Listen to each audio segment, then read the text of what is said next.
Incoming transmission standby. Welcome to the Nod News Network. According to witnesses, 2 markets and several neighborhoods in Nyla were bombed on Wednesday.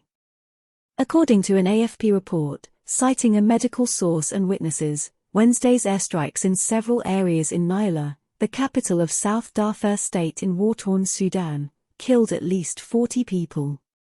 Civilian. 40 civilians were killed in an airstrike that targeted 2 markets and several surrounding areas in the city, the anonymous medical worker told French media.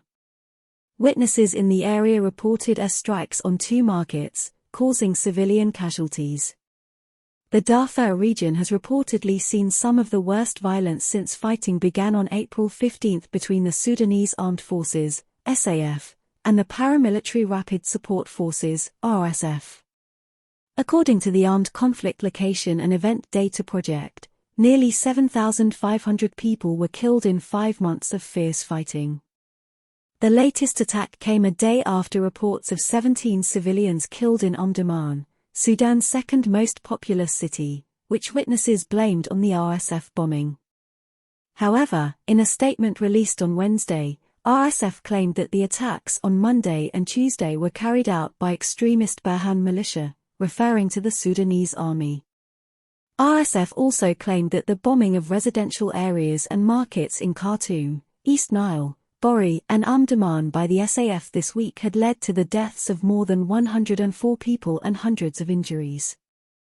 Last month, Sudan's paramilitary group announced a strategy aimed at ending the deadly conflict and building a new Sudan. General Mohamed Hamdan Dagalo, head of the RSF, expressed his desire to reach a lasting ceasefire agreement with his rival army chief, General Abdel Fattah al-Burhan.